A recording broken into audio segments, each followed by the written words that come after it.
Welcome to Wholesale Hotline. I'm Brent Daniels. I'm Jamil Damji. And I'm Jerry Norton. And I'm Pace Morby. Every week we bring you the best information on real estate investing. Be sure to participate in the comments. And subscribe. Wholesale Hotline!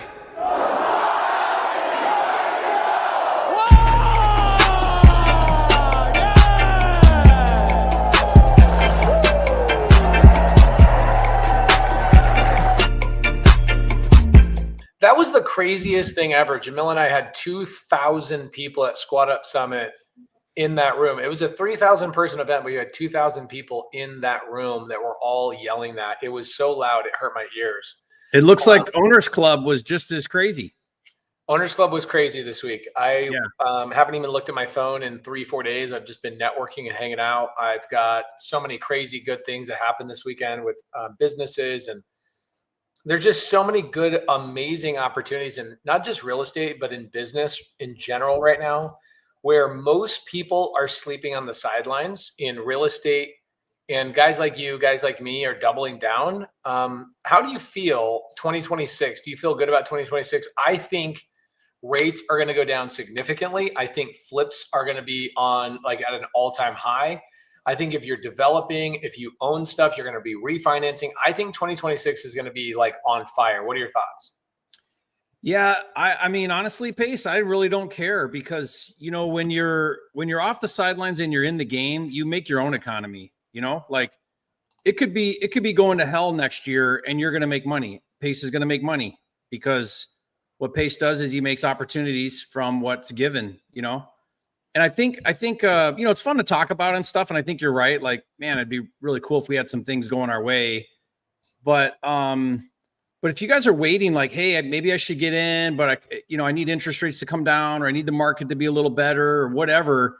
I think you're totally missing the point of how this works. You know, I'm over 20 years in since I started Pace full time. Over 20 years, it's gone up, it's gone down, it's gone sideways. You know, and I just stay consistent and stay at it and adjust, and everything seems to work out when you do that. Yeah, I agree with that. It's tough to convince a new person of that. Sadly, they want to know, tell me exactly what I should be doing. And is the water too cold? Is the water too warm? You know, what's going on? I think it's kind of a pump fake that they give themselves of, is now a good time to buy? Here's the reality of real estate, guys. Real estate is an everlasting and also ever-changing animal. And you don't go hog wild on flips your whole life. Like nobody would ever say, I'm a fix and flipper full time. You usually will go and do a lot more fix and flips than you're normally doing because maybe interest rates are going down. You're going to double down on your flips. If interest rates are going up, you're going to slow down on your flips. You might start doing a little bit more Subto, seller finance, holding.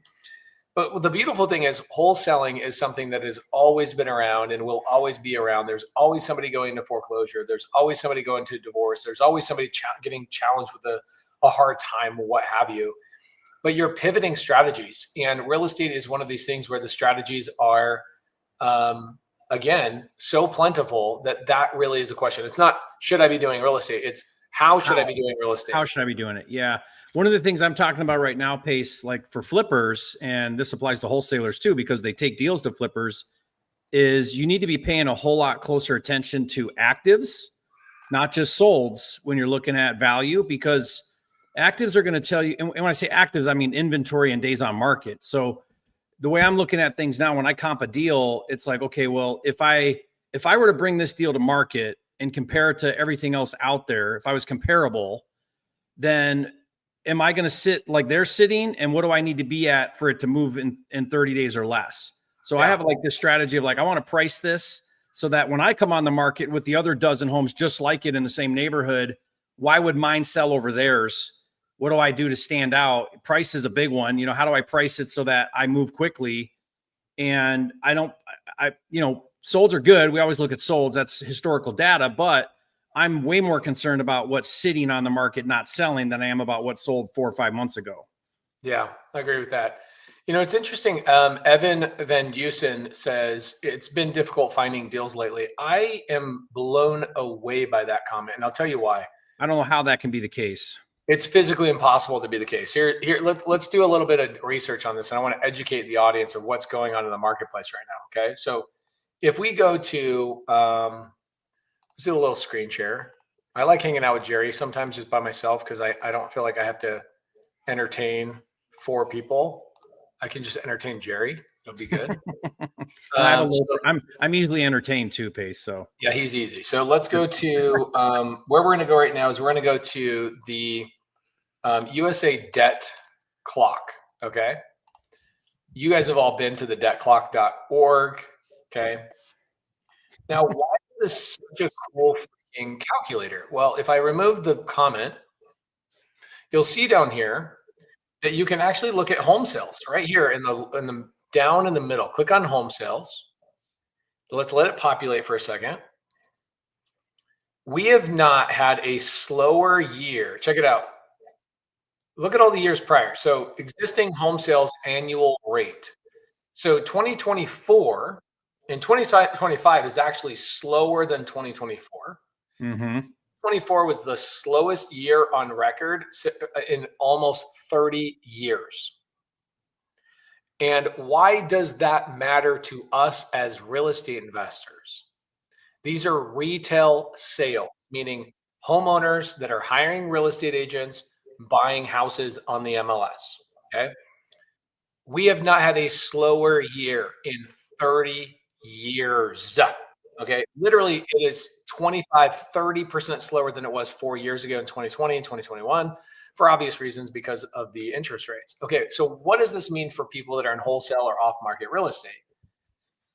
Real estate agents can't sell houses right now. So all you have to do, Jerry, do you have a prop wire filter that's like long days on market or anything like that? I think we can do days on market. I'll have to check. Okay, pull that up while I chat. So okay. Deal Sauce, another software that I use, Deal Sauce will be able to pull long days on market, meaning I will look at the days on market in my area. Okay, so let's just Google, whoever said that a little bit slow, who said that a bit earlier, I can't remember his name.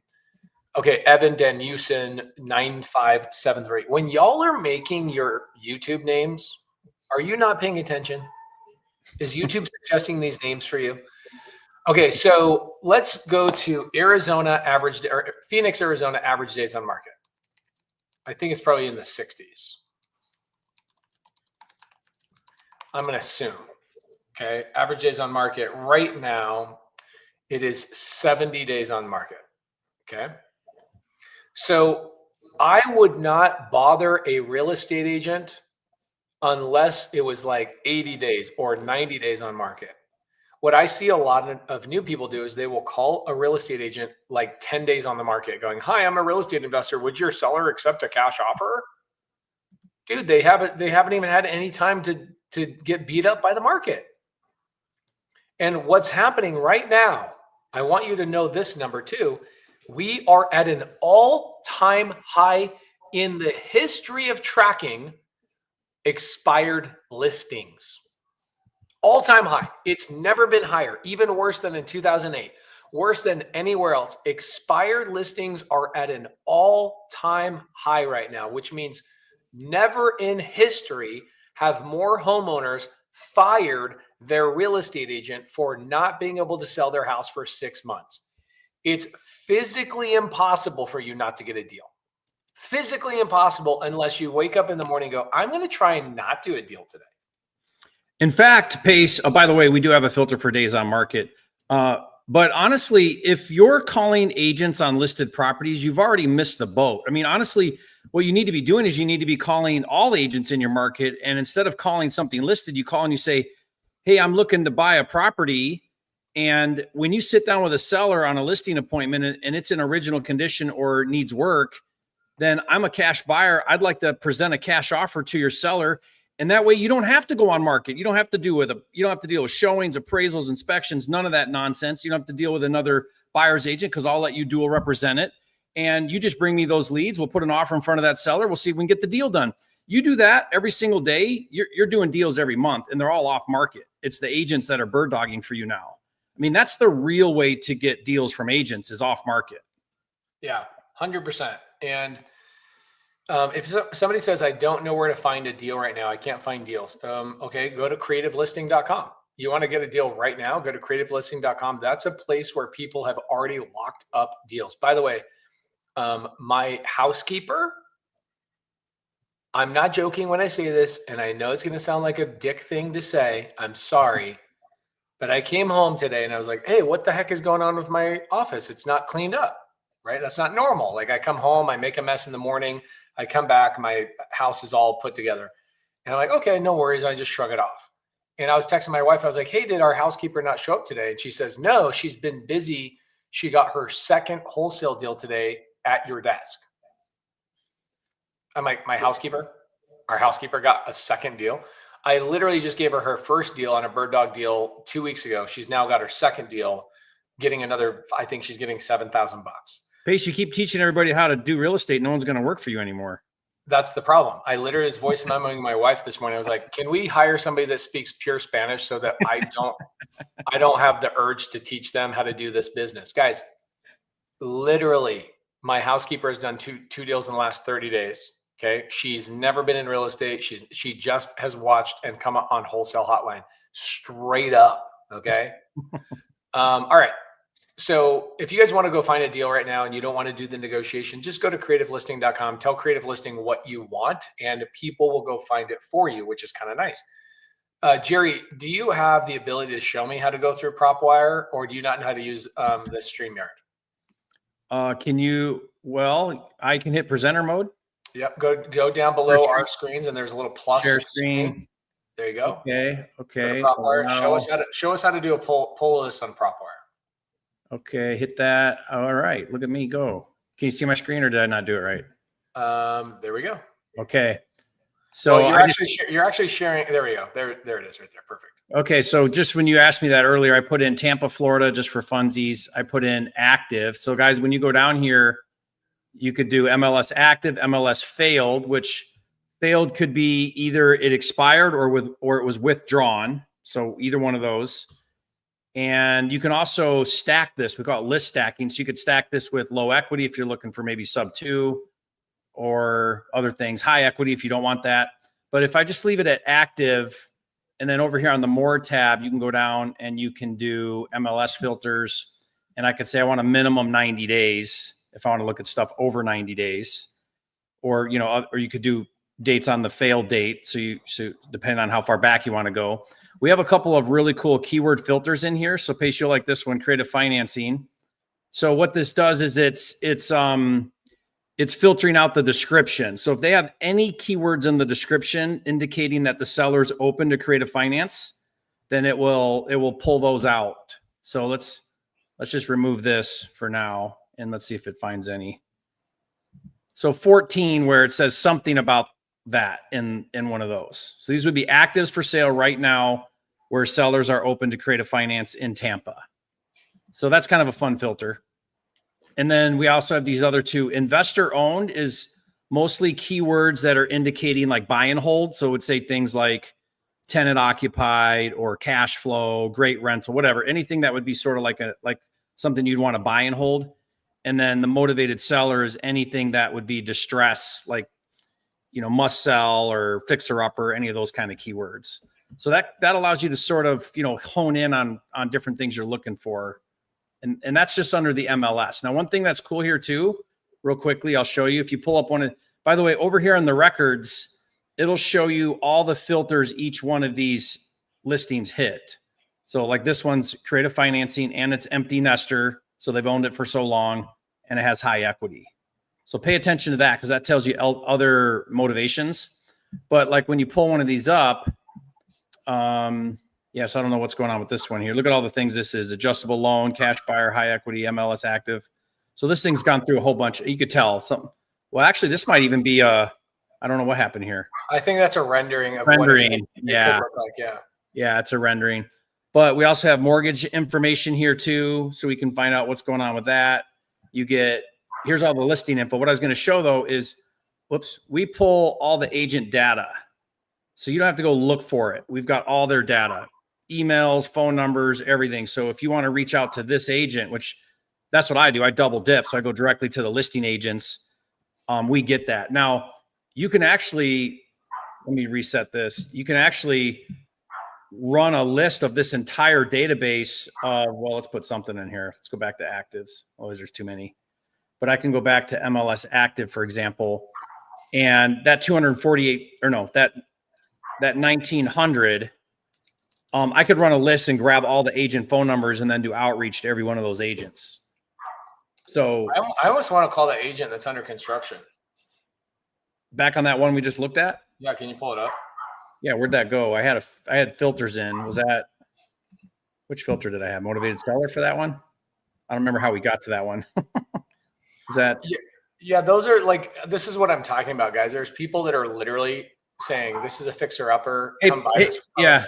Hey, Pace, there's no deals out there. Now look at, it's probably overpriced, right? But this is how it goes. You got to have these conversations over and over again. I would call this person, this agent. So go over here to listing right here, Pete Rundell, here's his mobile. And I'd say, hey, this looks like the kind of thing I'm looking for. Sold as is, fixer upper. I don't think this is going to work for my number. Let's say that's way too high. It probably is. But next time you sit on a listing appointment with somebody like this, wouldn't it be easier if you just called me and we worked out a deal and we got it done and you didn't have to show it or nothing and it was easy and I'll pay you 6%? Guys, all you got to do is do that 10 times a day and you're doing deals. You're doing deals. When somebody says, I still haven't done a deal, all I hear is, I haven't done any work. Yeah. Pace, it was funny. I got a comment on one of my videos the other day and it said, I've called 50 sellers. This doesn't work. I commented back and I said, once you've talked to 1,000, call me back. Once you've talked to 10,000, call me, let's talk. 50, that's like one day. That's like a day. That's like a day's work. 50. You know what I mean? Like, what are you talking about? 50. Yeah. It's, and it's also getting easier and easier to be in this business. And the reason being is, number one, the tools are getting better. The information is getting more precise. The speed to lead is almost like zero, right? I can get a lead right now, call a seller, call an agent, boom. And the ability to know what is going on with the seller before I even call them is also pretty quick. Like, think about that house that was under construction. Yeah. They have an existing loan. It's under construction. They're trying to sell it. What is going on with that property, Jerry? What could you? Somebody ran out of money. Somebody ran out of money, or their contractor took advantage of them and took their money.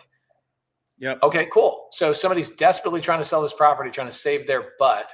See if you can find that property. I'll call them at, even though that's East Coast, I'll try and call them at like 8:15. See if you can find that. All right, I'll go look for it. It's in here somewhere. Yeah, Dimitri Van Camp. Good to see you, Dimitri. Says, how can you claim that there are no deals in the massive United States of America? I can't. I did over 60 deals this year in just one county in Florida. There are 67 counties in Florida. Okay. The better thing to do is just be honest with yourself. Stop saying, I haven't done my first deal. Start saying, I haven't done the work to deserve a deal. That is the appropriate way to communicate what your frustration is. Okay. Case, I just sat down this past week with a small little group of investors, like you do all the time, students, and one of them, Anthony Kazar, he came through my mentor program, Fast Track, 5 years ago out in Puerto Rico. And he worked on it a little bit, did a couple deals, left, did other things, came back. And he said to himself, I'm going to make a 12-month goal to call and talk to 30 agents a day, every day without fail. I'm not going to miss a single day. And I'm going to do that for 12 months. I said, okay, what happened? He said, I'm coming up right now on month 12. And he said, and I'm averaging right now 3 to 5 deals a month. And I said, what'd you do? He said, nothing. I talked to 30 agents a day, 5 days a week. I didn't do it over the weekends, Monday through Friday. And I said, what'd you say? I said, I'm looking for deals. I said, that's it? He said, yeah, that's it. And then, I'd start following up and people would start reaching back out to me with stuff 4 months somebody I talked to 4 months ago. And he's in Jersey. And I said, have you even tapped the market? Like, are there more agents you could talk to? He's like, I got a database of 1,000 more agents I haven't even talked to yet that are going to, so I've got more room to grow this. And all he did, Pace, was he literally talked to 30 agents a day and said, hey, do you have any deals? Next time you sit down on a distressed property, can you think of me? That's it. That's all he did. So where's the big challenge? Here's the big challenge. Actually, one of my good friends, Sahil Bloom. Do you know who Sahil Bloom is? Yes. Okay, so he's an author. He wrote an amazing book. Let me see if Mhm. I can pull him up. He wrote a post today, or the last couple of days, and it was basically talking about uncertainty and like why people have a really hard time in life is basically because they have zero tolerance for uncertainty, like literally zero tolerance for uncertainty. And for Meaning people, meaning if it's not 100% proven fact, I'm not going to put in any effort. correct. It's why somebody is willing to go to a paycheck that barely covers their bill because at least I'm certain I'm going to get a check that I can barely survive on. Yeah, but Pace, the certainty's for 1 week at a time. I mean, there's no certainty you're there they don't fire you next week. That is true. I agree. I'm just saying, like, it blows my mind that people, it's just different. Here it is. Tolerance for uncertainty. This is it right here. Let me pull this up. Sorry, guys. I just want to show you guys this. This is too good. This is my buddy. I'm so proud to be a new friend of his. Underrated life lesson. Tolerance for uncertainty is the most valuable human trait.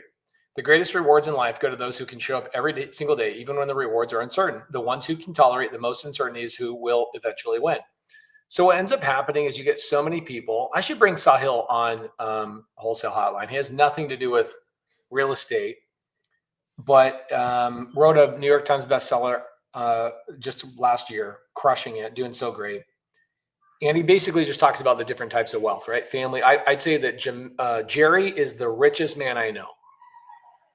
I told him, I remember standing in my driveway in Montana. I said, Jerry, you are a billionaire in your house, a billionaire. In family, yeah. not in finance. Yeah, right. In So life. I'm like, so anyway, there's different types of wealth, right? So Yeah. anyway, Sahil Bloom talking about this is powerful because what happens is people that go to a 9-to-5 job, right? Something that really fits most people.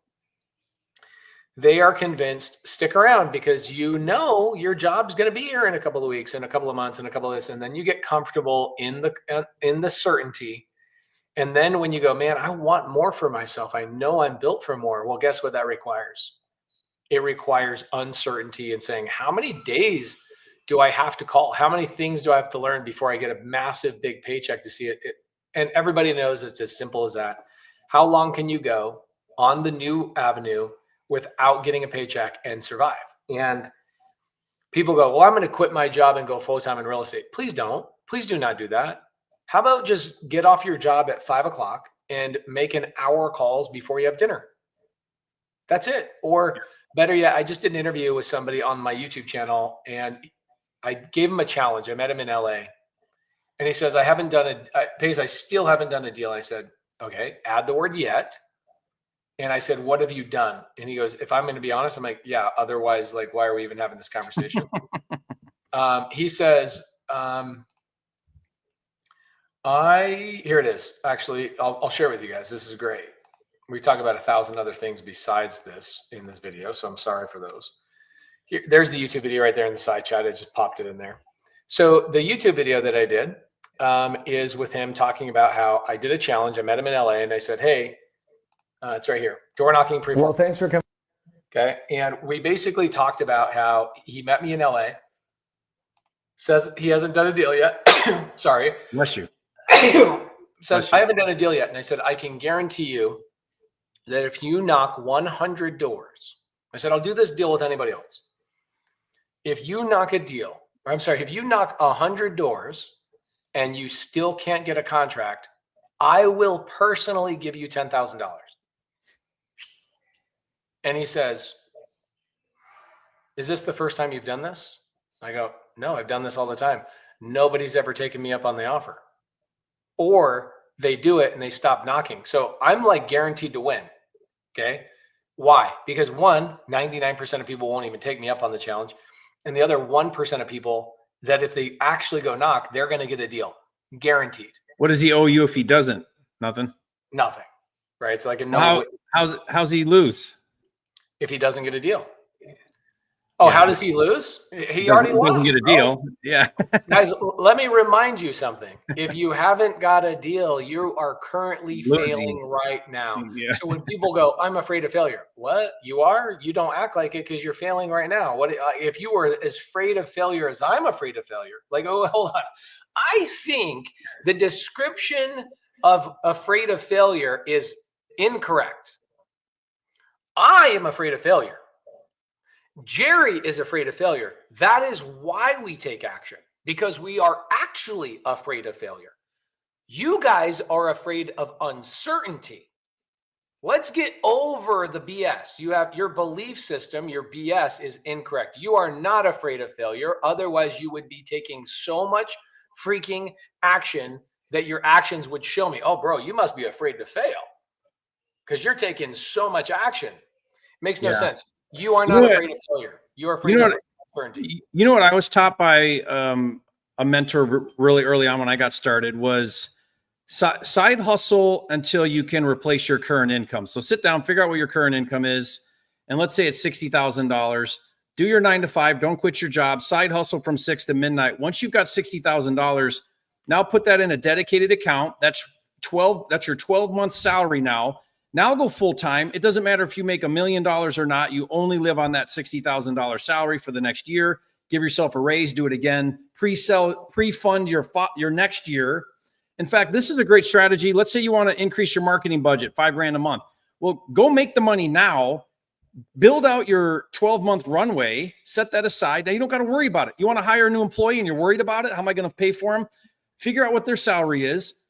Go earn the money now, set it aside. Now you have 12 months of salary for that new employee. Like those are some ways that you can get over this. Like, oh, I got a job and I can't figure this out. Well, yeah, the hardest part is during that side hustle phase, but everybody should be able to figure out, how do I side hustle till I replace my income, get that 12-month window, now go full-time. It's amazing what you'll be able to do full-time than what you can do part-time.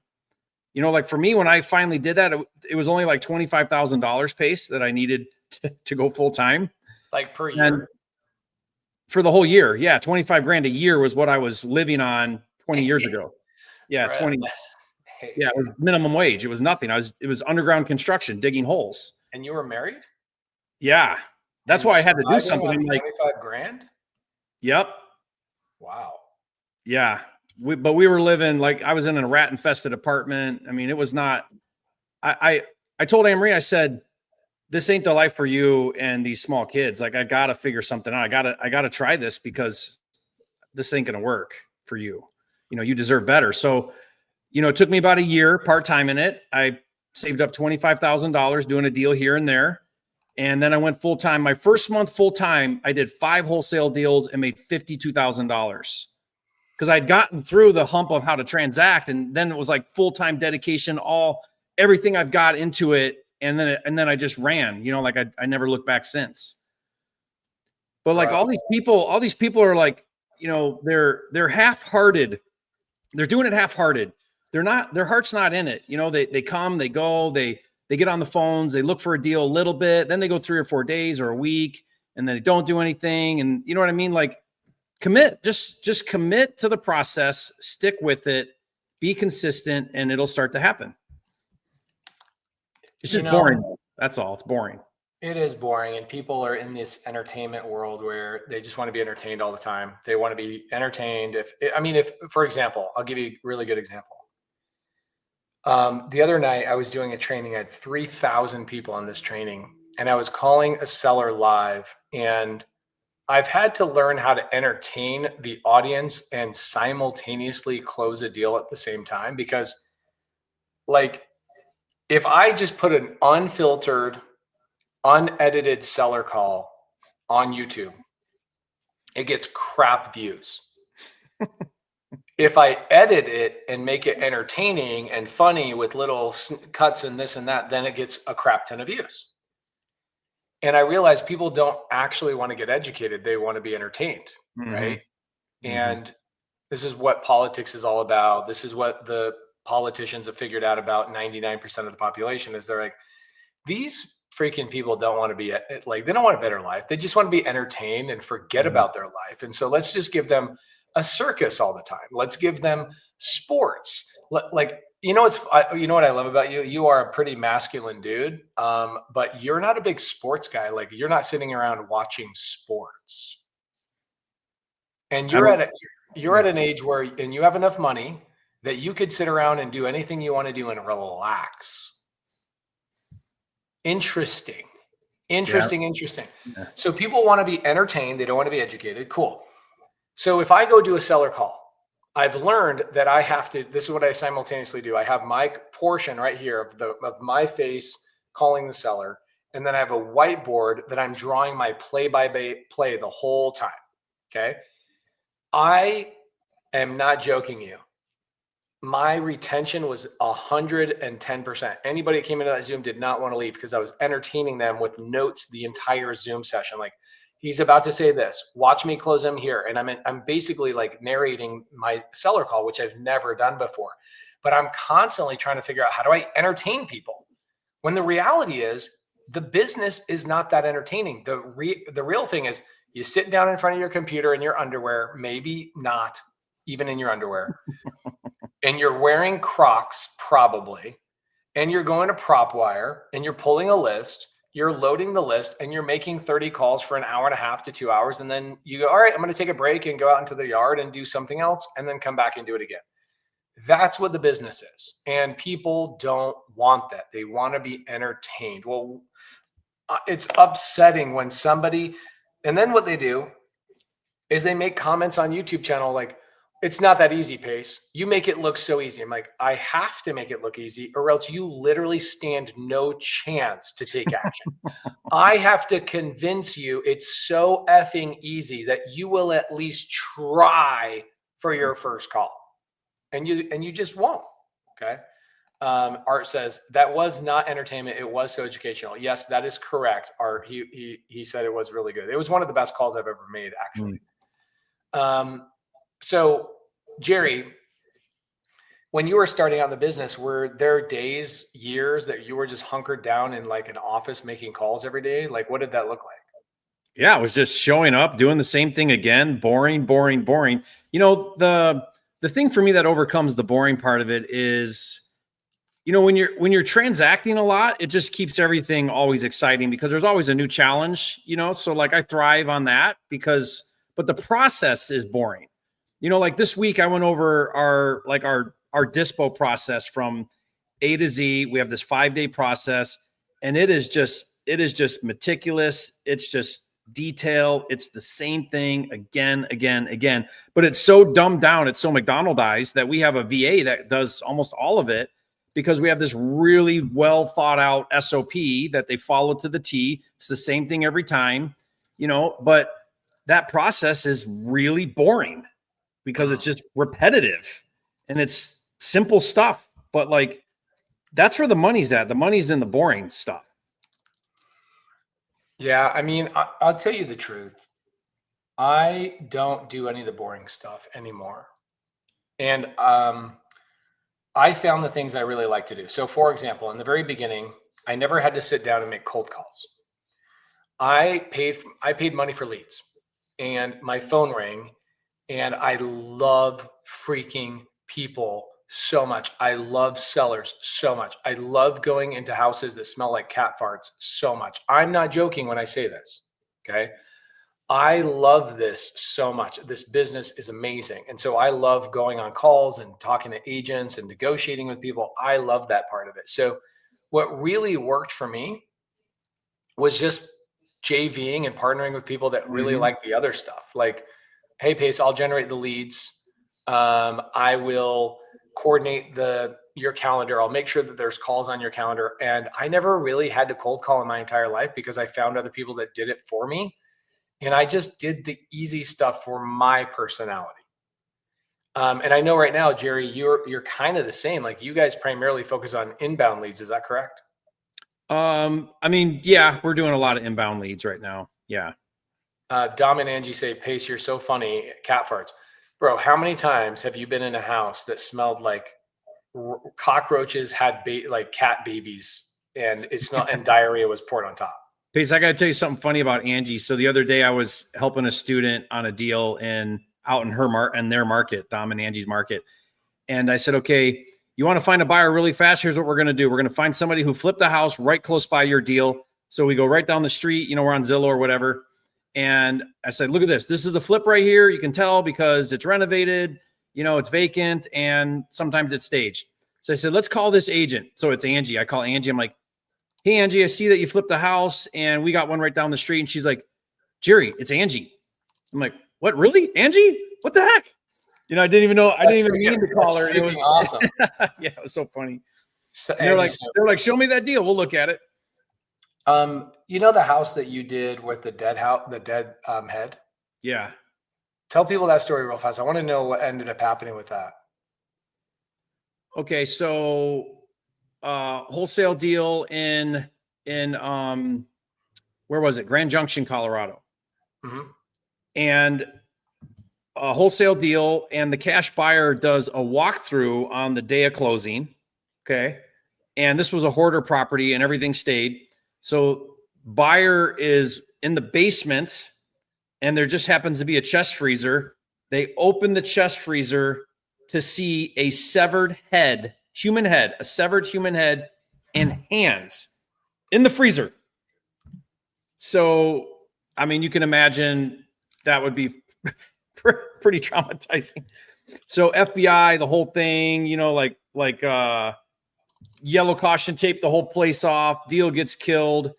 And we ended up wholesaling it again, like a week later to somebody else who didn't care. But turns out I kind of followed the story pace. It was a widow that lived there with a 20-some-year-old kid, her son, and clearly mentally unstable. He had stabbed and killed a homeless guy that lived in town and chopped his head and hands off and kept it in the freezer in the basement.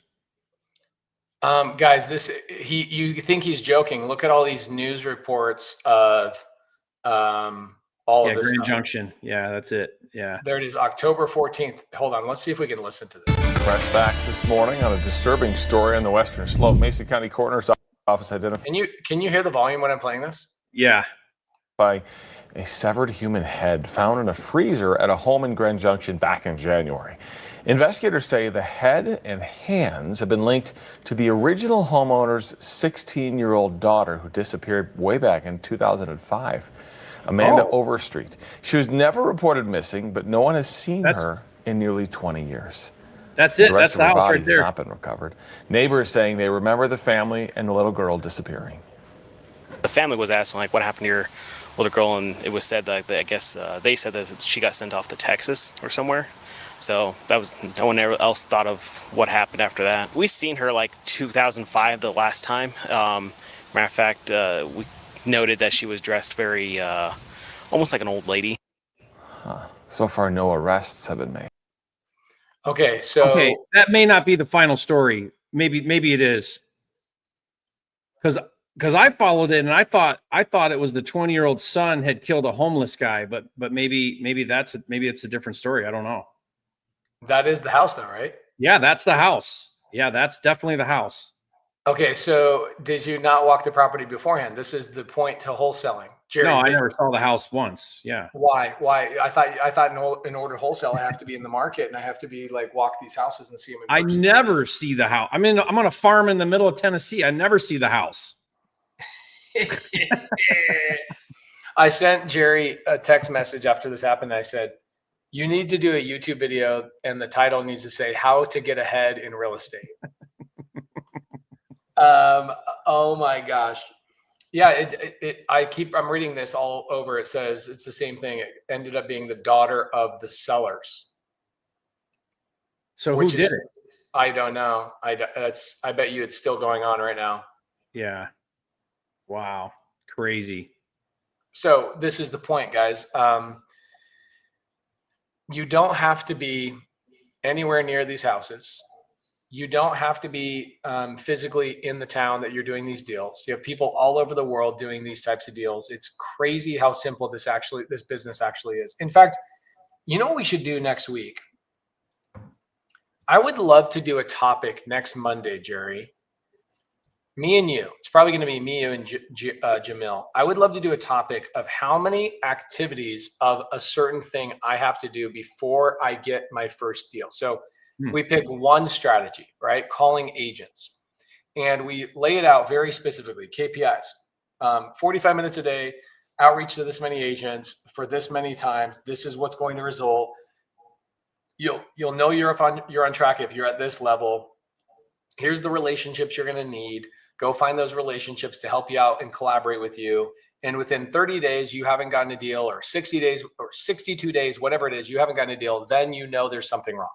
But if you haven't even done X amount of days and X amount of calls, you cannot even ask another question, right?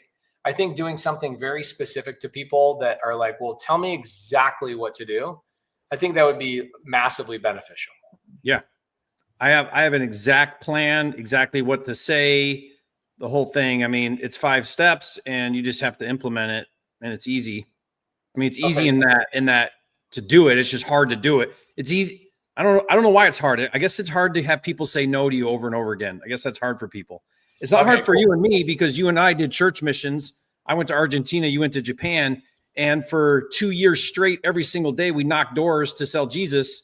So when we came into real estate, I had problems, but talking to people and fear of rejection wasn't one of them.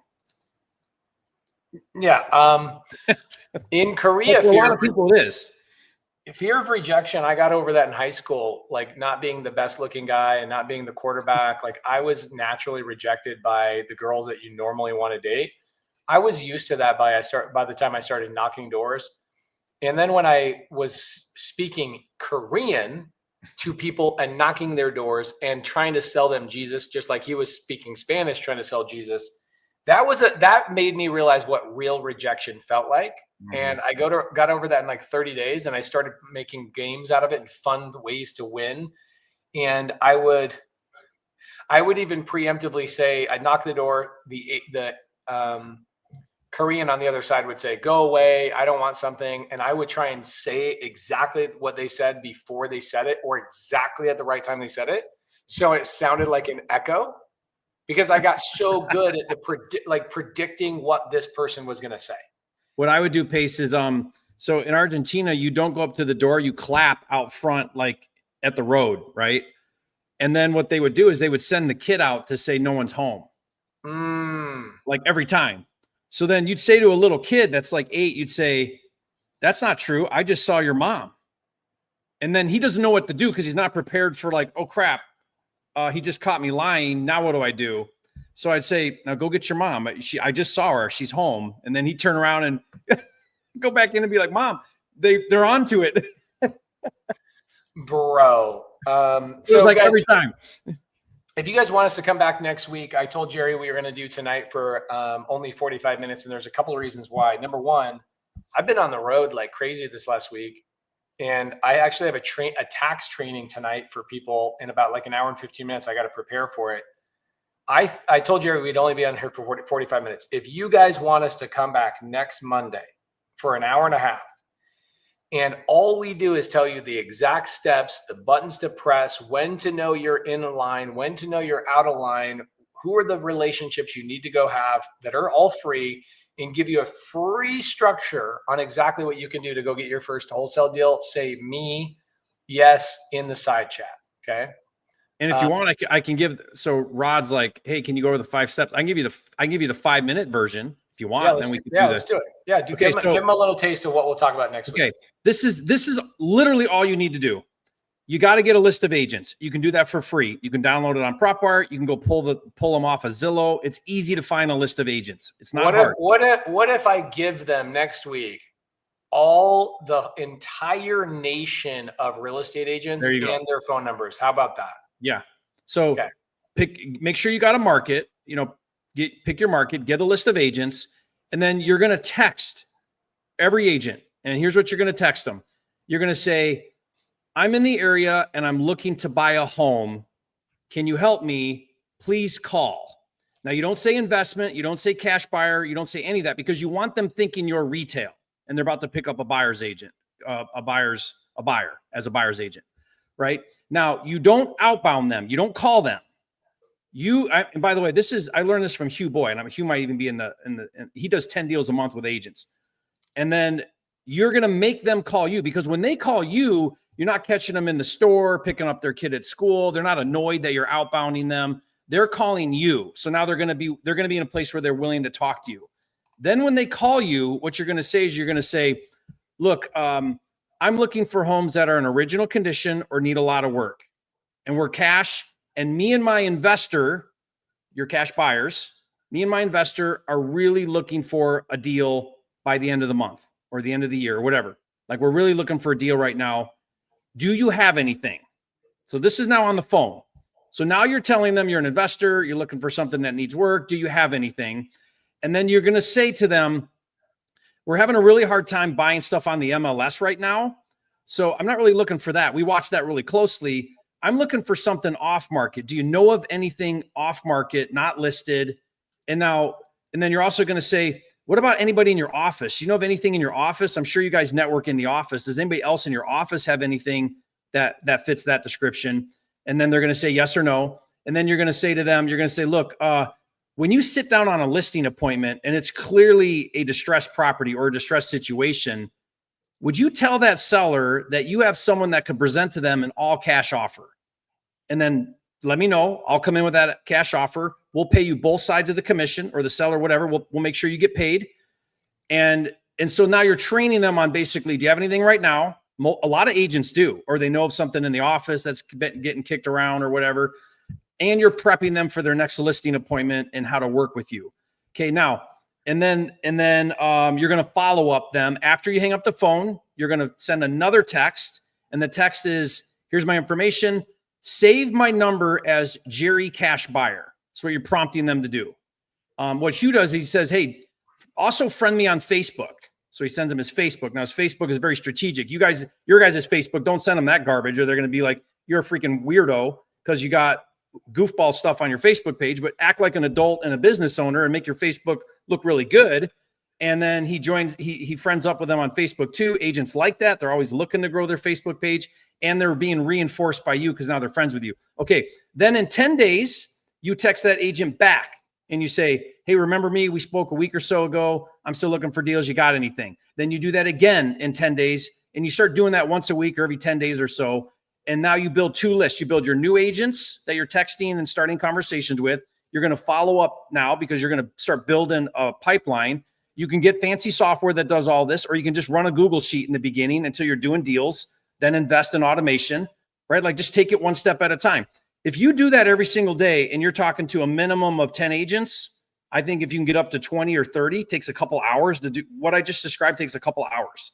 But if you do that every single day, 5 days a week, you're going to be doing 3 to 5 deals a month in no time. I promise you, because pretty soon those agents are going to start calling you with off-market leads, and you're going to make your offer and you're going to start getting deals. Here's the challenge. Okay. People that are brand new, you will struggle because the energy of calling will be just like working out. You have to develop a muscle. So for example, this last thing I'll say, and we'll bounce for the day, guys, we'll be back next week. On next Monday, we'll break this all down a little bit more in depth, but I've never been a big workout person. I love to run, so it's easy for me. I don't have to think about it. I don't have to think about running. It's like, okay, just you have an hour, cool, go run 5 miles. And I'll usually run 5 miles 3 times a week. It's really easy for me. But about a year and a half ago, I'm going to tell you the truth. 3 years ago, I told myself I was going to go put 25 pounds of muscle on over the course of a couple of years, and I was going to start bulking up. In fact, it was actually Jerry that kind of inspired me. At the time, he was doing a ton of kettlebell raises, and he was doing a whole bunch of stuff that was cool. He inspired me. Guess what? That's what happens when you hang out with the right people. Okay. Well, I lied to myself for a year and a half. I did nothing. I worked out here and there. I got a little bit of, I watched a lot of workout training videos on YouTube. I even bought a $4,000 coaching thing, and I did nothing with it. And I should have known better, right? Because I'm the community guy. I should have known better. And so what I did is I joined a group that cost money, and I got around people that gave me a daily activity that we did together. And on the first day, the guy, his name was Benjamin, he says, he's having me work out some really light weights. I go, bro, I know I'm a sissy, but I'm not a sissy. Put some weight on here. And he says, Pace, I'm not trying to build muscle for you for the first 30 days. I'm trying to build a habit. And he goes, I want to create a mechanism that your muscles crave doing this.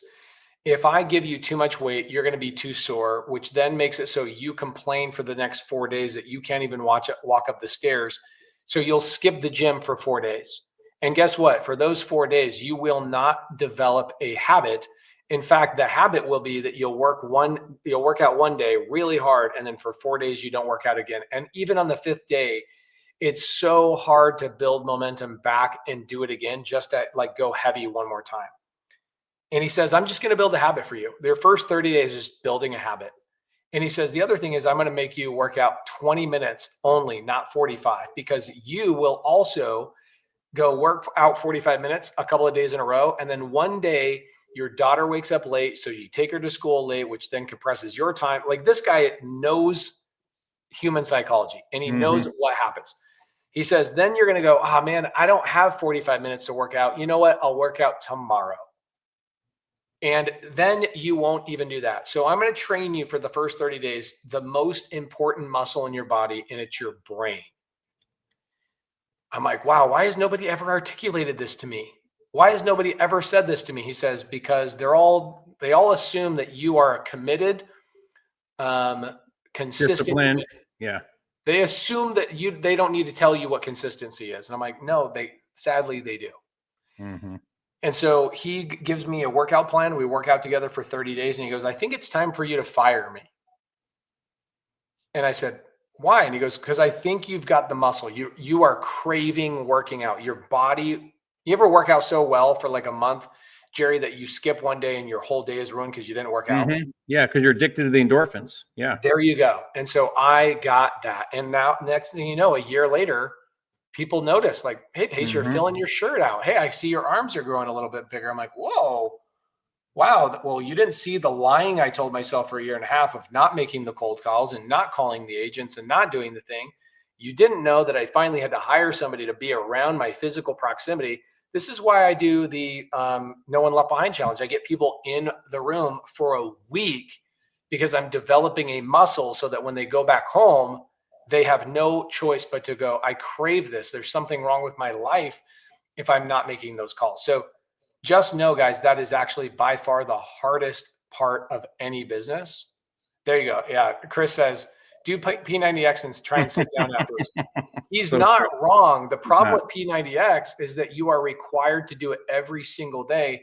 And so what the stats show is like 99% of people fail at P90X or even 75 hard because it's so intense for people. It is so intense that by day 2, they can't even walk. And so then they break out of that habit. It should be small and steady in the beginning.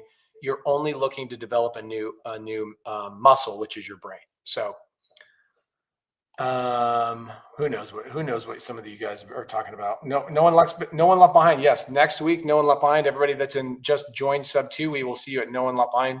Jerry, do you have anything that you're doing today? No, we're hosting Joe Homebuyers bringing their people out here to the farm this week. So that'll be fun. Okay. No. What does that mean? They're just doing one of their company retreats for all the Joe Homebuyer franchisees. And they're using the farm here to do their event. Interesting. Yeah, it's be kind of fun. Is this a thing that like anybody can do? They can just start like using your stuff? Yeah. I mean, we're having you guys do a big thing here at Thanksgiving. That is true. We're going to fill that farm up, 40 acres. We're going to fill it up. Speaking of which, guys, I have Creative Nation Tour. I'm going to be on the road for 122 days, meeting all of you guys in person. Go to creativenationtour.com. I'm visiting 109 cities in 122 days. It's going to be the most wild thing I've ever done. And I'm going out there to help you guys meet my Subto leaders and help you join teams for at least 90 minutes to give you a little taste of action and meet people in your local area. creativenationtour.com. The only thing you have to spend money on is probably some tacos, because we'll have a taco truck after the meetup. So creativenationtour.com. I start in Hawaii, go to Alaska, then Oklahoma, Chicago, Fargo, North Dakota. I go everywhere. And I end up in even 3 provinces in Canada, believe it or not. It's going to be a lot of fun. So even Puerto Rico. We're going to do Puerto Rico. Yes, we are doing Puerto Rico, and we're also doing Knoxville, Tennessee with Jerry. Jerry's going to be at least 2 locations. He might even be at the Miami location with me. I might even convince him to come to OC Retreat. Jerry, you're the freaking best. I appreciate you, brother. Love you, Pace. Thanks Love for all you you too. do. Tell your family we love them, but I text you about 14 times every single day. So I probably could just tell them myself. We FaceTimed with the kids. It was so cute. Your girls with my kids. Anyway, we love you guys. Love you too, brother. Jerry, I'm gonna get sealed. You know what? Did you know I'm not sealed to Laura in the temple? You're not. I did not know that. Next year we're gonna get sealed in the temple. I look forward to having you there. Maybe we'll do it in the Tennessee temple. I would not miss that for the world. It'd be cool. And I'm not sealed to my kids either, so I gotta get that taken care of as well. So love you, brother. You're one of the few people on the planet that inspire me every single day. Guys out there in the YouTube land, we appreciate you. We'll be back Monday with a lot of tactics. We'll be here for an hour and a half with you guys. We'll see you next week for Wholesale Hotline. Appreciate you. See you guys. Later. Or just say squat up. So squat up and enjoy the show. Yeah. Yeah. Okay. 1, 2, 3. So squat up and enjoy the show.